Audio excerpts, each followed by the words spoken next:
आज हमारे लिए अलीगढ़ वालों के लिए खासतौर से और समाजवादी पार्टी परिवार के लिए कि हमारे बड़े भाई कहूँ या छोटा कहूँ उनसे और नगर निगम में आवाज़ बुलंद करने वाले अपने पार्टी और अलीगढ़ की जनाब नूर अब्बासी साहब को मजदूर सभा का प्रदेश उपाध्यक्ष बनाया गया है और छोटे भाई और बहुत ही संघर्षशील सपा के साथी हमारे इनको प्रदेश का महासचिव बनाया गया है। मैं समझता हूँ प्रदेश का महासचिव अलीगढ़ में कोई पहली बार बना है, इसके लिए हम इनको बधाई देते हैं। और हमारे छोटे भाई को इन दोनों ने मिलकर जो जिला अध्यक्ष की जिम्मेदारी दी है उसके लिए इन दोनों का शुक्रिया और इनको बधाई।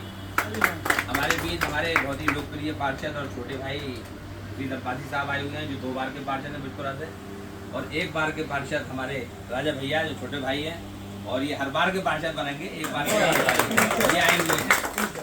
तो हम इन सबका स्वागत करते हैं। यासीन नेताजी आए हैं, हमारा छोटा बच्चा है, भतीजा है, जुनेद ही आया है, मोहसिन आए हैं, अजहर आए हैं और आफाक भाई हैं, फैजान है, फूल भाई और ये आए नहीं है और हमारे कल्लन भाई, हमारे सनीफ साहब, जाकिर साहब और हमारे अर्दिल अजीज़ बबलू भाई, मैं सभी का शुक्रिया अदा करता हूँ और मुजाहिद भाई से गुजारिश करता हूँ कि वो नूर भाई की कुलपोशी करके उनका इस्तेमाल